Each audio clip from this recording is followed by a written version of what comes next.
Morning students, welcome you all. हम लोग अपना इंश्योरेंस क्लेम कंटिन्यू कर रहे हैं बच्चों, फर्स्ट ईयर का। इसमें हम अभी तक स्टॉक इंश्योरेंस पूरा स्टडी कर चुके हैं, उस पर बेस्ड प्रॉब्लम्स भी हमने की और आप भी इसके एग्जाम्पल्स और अनसॉल्व करें। और इस पर अगर किसी भी तरह की कोई भी प्रॉब्लम है तो आप मुझे कमेंट सेक्शन में लिखकर भेज सकते हैं। हमारा जो कॉलेज का यूट्यूब चैनल है जिसके लिंक्स मैं आपको शेयर करती हूँ, साथ ही आप मुझे व्हाट्सएप ग्रुप के थ्रू भी अपने प्रॉब्लम्स शेयर कर सकते हैं। फाइन, अब इसके बाद हम अपना नेक्स्ट मेथड स्टार्ट करते हैं, that is consequential loss policy, है ना, परिणामी हानि का बीमा। देखिए बच्चों, नाम से काफ़ी कुछ समझ आना चाहिए। परिणामी हानि का बीमा, कॉन्सिक्वेंशियल लॉस पॉलिसी मतलब आग लग जाने की वजह से आपकी अगर कहीं भी गोडाउन में स्टॉक मतलब किसी भी जगह किसी भी तरह का कोई भी लॉस हो जाता है। एक लॉस तो ये होता है जिसे मैं फिजिकली काउंट कर सकती हूँ, जैसे मैंने स्टॉक की बात की थी आपसे कि भाई मेरा इतना 1 लाख रुपये का स्टॉक था, अब मेरे पास केवल 40,000 रह गया है, दैट इज़ फिजिकल लॉस। लेकिन एक ऐसा लॉस भी होता है कि जैसे सपोज़ कीजिए आपके प्रीमाइसेस जल गए हैं, है ना, आपका कोई अच्छा सा बड़ा सा आउटलेट है और वहाँ आपका फर्नीचर शॉर्ट सर्किट हो गया, आपका फर्नीचर भी जल गया और काफ़ी आपका लॉस हो गया। अब उसके लिए आपको उसकी रिपेयरिंग करानी पड़ेगी, उसको फिर से पूरा काला हो गया, पूरा अच्छे से वापस फिनिशिंग होगी और पूरा नया करना पड़ेगा। उसके लिए मुझे अपना आउटलेट कुछ समय के लिए बंद भी रखना पड़ेगा। तो ऐसी स्थिति में क्या होगा, मेरी सेल्स काफ़ी डाउन चली जाएगी, है ना।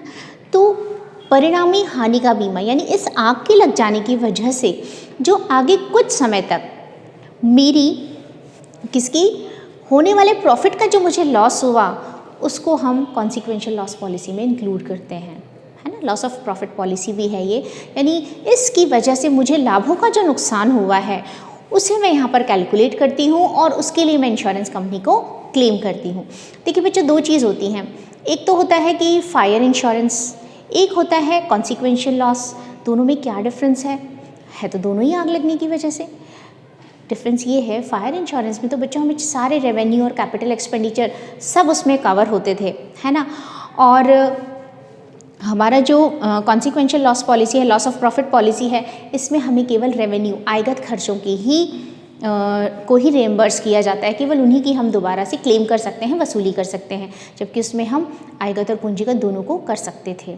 ठीक है, फिर उसके अंदर तो हमारा आग लग जाने की वजह से जो भी हमारा स्टॉक का नुकसान होता है, हमारे फिजिकल जिन भी चीज़ों का नुकसान होता है, सिर्फ उनकी भरपाई होती है, लेकिन यहाँ पर उनकी नहीं होती।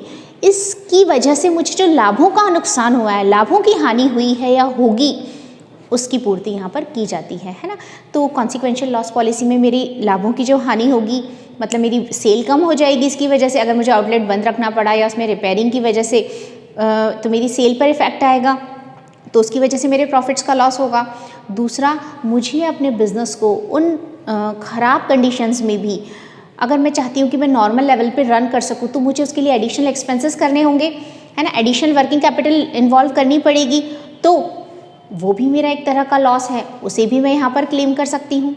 तीसरी चीज़ स्थिर व्यय, स्टैंडिंग चार्जेस, है ना, फिक्स्ड एक्सपेंसेस, इसे हम स्टैंडिंग चार्जेस भी कहते हैं। तो स्टैंडिंग चार्जेस का मतलब क्या है, अब कई एक्सपेंसेस ऐसे हैं कि चाहे मैं अपना बिजनेस बंद भी कर दूँ ना या प्रोडक्शन ना भी करूँ तो भी मुझे इनका पेमेंट तो करना ही पड़ेगा। जैसे कि आपने जो जगह पर्टिकुलर ले रखी है, अगर आप उसका रेंट पे करते हैं, रेंटेड है वो, तो वो रेंट आपको पे करना पड़ेगा, इलेक्ट्रिसिटी का बिल आपको पे करना पड़ेगा, ठीक है, वॉचमैन की सैलरी आपको पे करनी पड़ेगी। अगर आपके पास कोई स्किल्ड लेबर है, बहुत परफेक्ट लोग आपके पास हैं, है ना, स्किल्ड कुशल श्रमिक हैं, और आप नहीं चाहते कि ये कहीं इधर उधर मूव हो, रोटेट हो, तो उनको भी मिनिमम पेमेंट्स आपको करनी पड़ेगी। तो इस तरह से कई सारे खर्चे हो सकते हैं। आपकी जो भी मशीनरी है, ज़रूरी नहीं है कि पूरा का पूरा ख़राब हुआ हो, उस पर डेप्रिसिएशन है, चूँकि वो वर्किंग नहीं है, लेकिन फिर भी उस पर डेप्रिसिएशन तो आपको, हालांकि डेप्रिसिएशन नॉन कैश एक्सपेंस है, लेकिन आपका चार्ज तो होगा, उसका वैल्यू तो डिक्रीज़ होगा, वो मॉडल तो पुराना होगा। तो इस तरीके से आपको स्टैंडिंग चार्जेस को भी बेयर करना पड़ेगा। तो मतलब आपको जो भी सेल्स कम होने की वजह से आपके प्रॉफिट्स का लॉस हो रहा है, प्लस आपकी एडिशन वर्किंग कैपिटल की वजह से आपको जो भी एक्सपेंसेस खर्च करने पड़ रहे हैं, तीसरा आपको स्टैंडिंग चार्जेस का जो लॉस हो रहा है, उन सबको हम इस परिणामी हानि का बीमा में कवर करते हैं, है ना, कॉन्सिक्वेंशियल लॉस पॉलिसी में कवर करते हैं। आई होप आपको क्लियर हो गया। फिर बच्चों उसमें एक टर्म आती है क्षतिपूर्ति अवधि। क्षतिपूर्ति अवधि यानी इंडैमनिटी पीरियड। इंडैमनिटी पीरियड क्या होता है बच्चों, क्षतिपूर्ति अवधि। एक जब आप ये पॉलिसी लेते हैं ना, तो ये तो कोई ज़रूरी नहीं है कि ऐसी मिसहैपनिंग हमारे साथ होगी और हमें इसकी ज़रूरत पड़ेगी। तो इंश्योरेंस कंपनी अपनी पॉलिसी में एक ड्यूरेशन देती है, जो भी ड्यूरेशन आप लेते हैं उस अकॉर्डिंग ही आपको प्रीमियम भी पे करना होता है कि भाई अगर ऐसा कुछ मिस हैपनिंग हो गई तो with in 3 months, with in 4 months, with in 5 months इसकी हम रिकवरी कर लेंगे और अपने बिजनेस को अपनी नॉर्मल सिचुएशन में खड़ा कर देंगे। तो उसे बोला जाता है क्षतिपूर्ति अवधि, इंडैमनिटी पीरियड। अब ये इंडैमनिटी पीरियड 3 हो सकते हैं, या तो आपका जो एक्चुअल इंडैमनिटी पीरियड है, हो सकता है आपके जितने लॉसेज हुए आपने उन्हें 2 महीने में कवर करके और अपने बिजनेस को आप अपनी नॉर्मल कंडीशंस में ले आए, तो एक्चुअल पीरियड। दूसरा हो सकता है आपने जितना पॉलिसी में मेंशन किया था वो। तीसरा मैक्सिमम 12 मंथ्स। इन तीनों में से जो भी मिनिमम होगा, एक्चुअल, मेंशन्ड इन पॉलिसी में लिखी गई अवधि, या फिर तीसरा 12 मंथ्स, तीनों में से जो भी मिनिमम होगा उसी को हम इंडैमनिटी पीरियड की फॉर्म में कैलकुलेट करते हैं। अब आपके दिमाग में क्वेश्चन आएगा, मैडम इससे क्या फ़र्क पड़ता है कि भाई 2 महीने में होगा? भाई जितना इंडैमनिटी पीरियड होगा उतने में ही तो प्रॉफिट्स का लॉस होगा, उतने में ही स्टैंडिंग एक्सपेंसेस का भी लॉस होगा, और उतने पीरियड के लिए ही तो मुझे एडिशनल वर्किंग कैपिटल लगानी पड़ेगी। तो मेरी सारी कैलकुलेशंस इस इंडैमनिटी पीरियड के आसपास ही घूमती हैं, है ना। इसीलिए इस इंडैमनिटी पीरियड की क्षतिपूर्ति अवधि की बहुत ज़्यादा इंपॉर्टेंस है। तो आपको ये ध्यान रखना है कि क्वेश्चन में इंडैमनिटी पीरियड हम कैसे कैलकुलेट करेंगे, ठीक है, फाइन। तो बच्चों इस तरीके से ये कॉन्सिक्वेंशियल लॉस पॉलिसी होती है। अब हम इसकी कैलकुलेशंस के बारे में बात करें तो यहाँ पर हमें ग्रॉस प्रॉफिट, नेट प्रॉफिट दोनों कैलकुलेट करने होते हैं। फिर यहाँ पर भी हम स्टेप्स में चलते हैं। यहाँ पर हमारे 5 स्टेप्स होते हैं, 5 और 6 स्टेप्स भी, 5 या 6 जो भी आप इसे मान लें। सबसे पहले हम कैलकुलेट करेंगे शॉर्ट सेल्स। शॉर्ट सेल्स का मतलब बिक्री में कमी। बच्चों मैं आपको इसको टीच करने से पहले एक चीज़ क्लियर कर दूं कि यहाँ पर हम 3 तरह की सेल्स यूज़ करेंगे, तो आपको ये स्पेशली ध्यान रखना है कि कहाँ पर हम कौन सी सेल्स यूज़ करेंगे। देखिए मैं स्टेप 1 की बात करती हूँ, कैलकुलेशन ऑफ शॉर्ट सेल्स, यानी कि बिक्री में कमी। नाम से ही आपको समझ आ रहा है कि भाई पिछले उसी पीरियड को, सपोज़ कीजिए इस साल के जो 4 महीने मैं आपसे बात कर रही हूँ, सपोज़ कीजिए अप्रैल, मई, जून, जुलाई, इन 4 महीनों की मैं बात कर रही हूँ जो आग लगने के कारण प्रभावित हो गए। तो पिछले साल के इन्हीं 4 महीनों में मेरी सेल्स कितनी थी? सपोज़ कीजिए इन्हीं 4 महीनों में, ये 2020 है सपोज़, तो 2019 में इन 4 महीनों में मेरी सेल्स कितनी थी? सपोज़ पिछले उन 4 महीनों में मेरी सेल्स 20 लाख रुपीज़ थी और अभी इन 4 महीनों में मेरी सेल्स केवल 4 लाख रह गई है, तो मुझे कितनी सेल्स का लॉस हो गया? 16 लाख रुपीज़ का लॉस हो गया, है ना। उसे हम कहेंगे शॉर्ट सेल्स। अच्छा, इसमें हम एक बात और कर सकते हैं, हो सकता है कि मेरे बिजनेस में इंक्रीजिंग ट्रेंड चल रहा हो सकता है हर साल मेरी सेल्स 10% से बढ़ जाती हो, तो उसका मतलब पिछले साल 20 लाख थी सेल्स, अब उसमें 10% और बढ़ जाती है इस साल, तो 20 लाख का 10% 2 लाख, यानी कि 22 लाख सेल होनी चाहिए थी, लेकिन हुई कितनी है एक्चुअल में? 4 लाख हुई है। तो मुझे कितना लॉस हो गया? मुझे 18 लाख का लॉस हो गया। Are you getting my point? और अगर मेरे बिजनेस में सपोज डिक्रीजिंग ट्रेंड चल रहा है, जो भी है, इन्फ्लेशन बहुत ज़्यादा हो रहा है, महंगाई हो रही है, या फिर कोरोना के कारण लोगों की पॉकेट्स में पैसा नहीं है, तो हालांकि ये ट्रेंड हम नॉर्मल ट्रेंड लेते हैं बिज़नेस का, अगर इसमें 10% डिक्रीजिंग ट्रेंड है, कम होने का है, क्योंकि नई नई टेक्नोलॉजी आ रही है, तो मैं 2 लाख का 10% माइनस कर दूंगी। इसका मतलब 18 लाख की सेल होनी चाहिए थी, लेकिन हुई तो केवल 4 लाख है, तो मेरा लॉस 14 लाख हो जाएगा। तो इसे मैं कहूँगी शॉर्ट सेल्स, बिक्री में कमी। समझ आई आपको बात? तो हमें सबसे पहले शॉर्ट सेल्स कैलकुलेट करनी है, उसके बाद हम अपना ग्रॉस प्रॉफिट कैलकुलेट करेंगे, फिर हम दोनों को फर्स्ट और सेकंड स्टेप को फाइट करा देंगे आपस में, ठीक है। तो हमारा स्टेप 3 कैलकुलेट हो जाएगा। देन उसके बाद हम पॉलिसी टू बी टेकन, हमें कितने की पॉलिसी लेनी चाहिए थी वो कैलकुलेट करेंगे। फिर इसमें अगर कोई एडिशनल वर्किंग कैपिटल हमने लगाई है, अतिरिक्त कार्यशील पूंजी लगाई है, तो उस एडिशनल वर्किंग कैपिटल को भी हम कैलकुलेट करेंगे, क्योंकि वो भी हमारी पॉलिसी का ही एक हिस्सा है, तो अमाउंट ऑफ क्लेम में उसे ऐड किया जाएगा। और फिर लास्ट में अगर एवरेज क्लॉज एप्लीकेबल हो रहा है तो एवरेज क्लॉज एप्लीकेबल करके हम उस अकॉर्डिंग अपना अमाउंट ऑफ क्लेम कैलकुलेट कर लेंगे, है ना। और इसमें अगर हमने आग बुझाने के लिए कोई भी खर्चे किए हैं, फायर एक्सटिंग्विशिंग एक्सपेंसेस किए हैं, तो उसे हम लास्ट में माइनस कर देंगे, तो हमारा नेट क्लेम का अमाउंट आ जाएगा। और इसी तरीके से अगर हमने कोई भी वर्किंग कैपिटल को बचा लिया है या फिक्स्ड एक्सपेंसेस में बचत कर ली है, तो फिर उसे हम वर्किंग कैपिटल में से माइनस कर देंगे। बच्चों शायद मैंने इतनी सारी जो थ्योरी आपको बोली माइट भी आपको कम समझ आई हो, लेकिन मैंने आपको ये सिर्फ इसलिए बोला है कि आपको एक ओवरव्यू मिल जाए इस मेथड का, है ना। बाकी फिर आप जब स्टेप वाइज करेंगे, इसके 2-3 क्वेश्चन जब आप स्टेप वाइज कर लेंगे तो आपको ये ऑटोमेटिकली लर्न हो जाएगा, ठीक। ठीक है। तो मैं आपको सबसे पहले 2-3 जो छोटे छोटे प्रोविजंस है जैसे इंडेमनिटी पीरियड का है, ग्रॉस प्रॉफिट, नेट प्रॉफिट, वो यहाँ पर लिख देती हूँ, देन हम इसके स्टेप्स पर आ जाते हैं। सबसे पहले मैं बात कर रही हूँ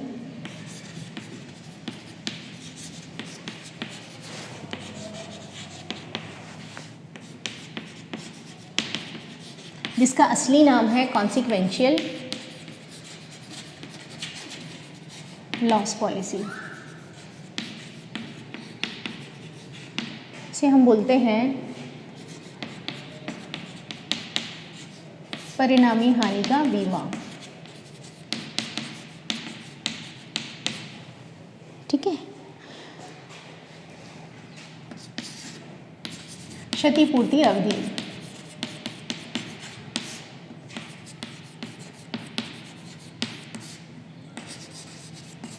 इंडेमनिटी पीरियड,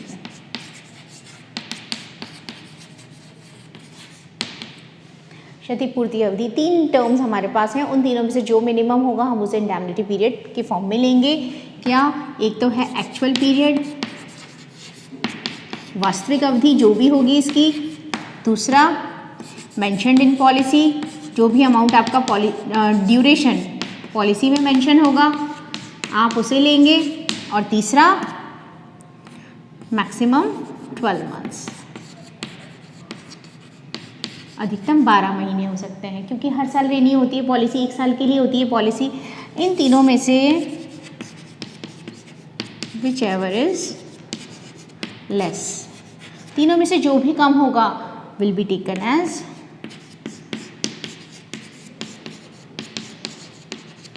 इंडेमनिटी पीरियड। हम उसी को अपना क्षतिपूर्ति अवधि या इंडेमनिटी पीरियड की फॉर्म में कैलकुलेट कर देंगे, ठीक है।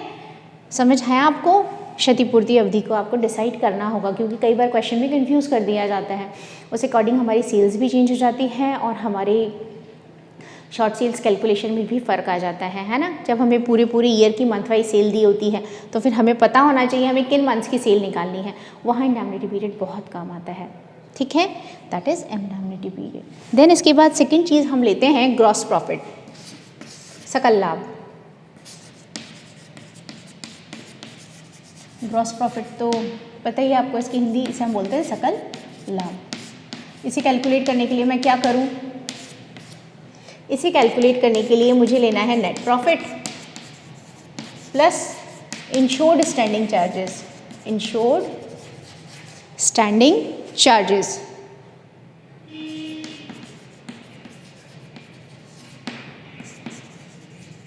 बच्चों स्टैंडिंग का मतलब तो आपको पता ही है, स्टैंडिंग का मतलब स्थिर व्यय। हमारी जो स्टैंडिंग चार्जेस होते हैं यानी कि स्थिर व्यय होते हैं, फिक्स्ड एक्सपेंसेस, ये 2 तरह के हो सकते हैं, एक इंश्योर्ड एक अनइंश्योर्ड। ये कोई ज़रूरी नहीं मेरे जितने भी फिक्स्ड एक्सपेंसेस हैं मैं सबको पॉलिसी में कवर करूं और सबका इंश्योरेंस हो। जिसको मैंने पॉलिसी में कवर किया है, जिसका इंश्योरेंस लिया है वो इंश्योर्ड होगा, बीमित है, और जिसका मैंने बीमा नहीं लिया है वो अबीमित है, अनइंश्योर्ड है। तो यानी जो टोटल स्टैंडिंग एक्सपेंसेस होते हैं उसका कुछ हिस्सा इंश्योर्ड होगा और कुछ अनइंश्योर्ड होगा। लेकिन अगर क्वेश्चन में आपको कुछ भी नहीं दिया जाता, आपके पास कोई डिटेल्स नहीं होती, तो उसमें आप यही अज्यूम कीजिए कि ये मेरा इंश्योर्ड स्टैंडिंग चार्जेस है, ठीक है। That is gross profit. Sorry बच्चों मैंने पीरियड लिख दिया है, sorry, it's profit, gross profit. Then उसके बाद तीसरा हम कैलकुलेट करते हैं नेट प्रॉफिट। नेट प्रॉफिट को क्या बोलते हैं? शुद्ध लाभ, शुद्ध लाभ लिख लीजिए। अब नेट प्रॉफिट कैलकुलेट करने के लिए हम क्या करेंगे? इसे कैलकुलेट करने के लिए हमारे पास जो भी ग्रॉस प्रॉफिट है उसमें से हम नॉन ऑपरेटिंग इनकम्स और नॉन ऑपरेटिंग एक्सपेंसेस को हटा देंगे तो हमारा नेट प्रॉफिट कैलकुलेट हो जाएगा, ठीक है। तो नेट प्रॉफिट कैलकुलेट करने के लिए जो भी आपका ग्रॉस प्रॉफिट है, जीपी है ना, उसमें ऐड कर दीजिए अदर ऑपरेटिंग इनकम्स। अगर कोई भी आपके पास ऑपरेटिंग इनकम्स हैं तो उनको शामिल कर लीजिए और जो भी अदर ऑपरेटिंग एक्सपेंसेस हैं उन्हें माइनस कर दीजिए, अदर ऑपरेटिंग एक्सपेंसेस माइनस कर दीजिए। तो ये आपका नेट प्रॉफिट कैलकुलेट हो जाएगा। अच्छा, इसका दूसरा तरीका हो सकता है, इसे मैं नेट ऑपरेटिंग प्रॉफिट भी बोल सकती हूँ क्योंकि ऑपरेटिंग ही है, ये सिर्फ इसमें इंक्लूड किया है मैंने। है ना। तो नेट प्रॉफिट या नेट ऑपरेटिंग प्रॉफिट, उसका मतलब वही है। अच्छा, इसका दूसरा तरीका भी हो सकता है क्या? बिल्कुल हो सकता है। अगर मुझे नेट प्रॉफिट दिया हुआ है तो उस नेट प्रॉफिट में से नॉन ऑपरेटिंग को मैं अलग कर दूं तो मेरा नेट ऑपरेटिंग प्रॉफिट भी कैलकुलेट हो सकता है ना। तो देखिए इसका एक फॉर्मूला और हो सकता है, इसमें एक ये है और एक नीचे है, मैं इसको इरेज कर दूं नीचे।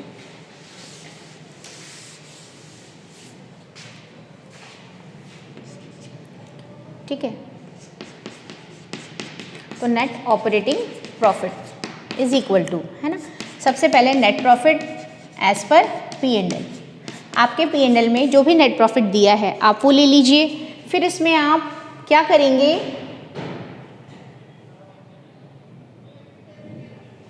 आपके अगर कोई भी नॉन ऑपरेटिंग्स हैं, नॉन ऑपरेटिंग एक्सपेंसेस, तो उन्हें ऐड कर दीजिए और नॉन ऑपरेटिंग इनकम्स हैं तो उन्हें हटा दीजिए।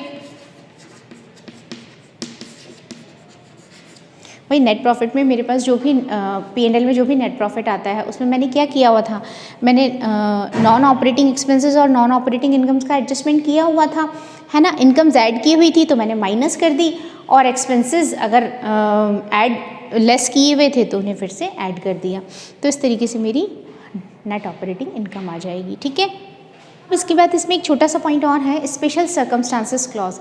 कई बार क्या होता है कि कुछ विशेष परिस्थितियों में आपकी जो सेल्स है उसमें इंक्रीज़ या डिक्रीज़ होने का ट्रेंड होता है, तो वो उसमें जैसी भी सिचुएशन होती है आपको क्वेश्चन में मेंशन की होती है, आपको उस अकॉर्डिंग ही सेल्स में एडजस्टमेंट कर देना होता है। अगर इंक्रीज़ होने का ट्रेंड है प्रॉफिट में, सेल्स में, किसी में भी, तो आप उसे ऐड कर दीजिए। डिक्रीज़ होने का ट्रेंड है तो आप उसे माइनस कर दीजिए, है ना, और उस तरह से आप इसमें एडजस्टमेंट कर लेते हैं। अब बच्चों ये तो आपकी बेसिक चीज़ थी जो मैंने आपको बताया है। आपको इस लॉस ऑफ प्रॉफिट पॉलिसी में थोड़े से फॉर्मूला लर्न करने होंगे, प्रैक्टिस से आपको लर्न हो जाएंगे। अब नेक्स्ट लेक्चर में मैं आपको बताऊंगी कि किस तरीके से हम इसमें कैलकुलेशंस करते हैं। ठीक है, आपको अच्छे से उन स्टेप्स को पढ़ना होगा। तब तक आप एक बार अपनी बुक से इसको रीड कर लीजिएगा ताकि हम नेक्स्ट लेक्चर में जब इसे पढ़ेंगे तो आपको अच्छे से क्लियर हो जाएगा, है ना। और इन्हें आप, ये तो छोटे से 2 फॉर्मूला हैं, इन्हें आप लर्न कर लीजिए। ठीक है, और स्टॉक इंश्योरेंस को पूरी तरह से कंप्लीट कर लीजिएगा। Thank you.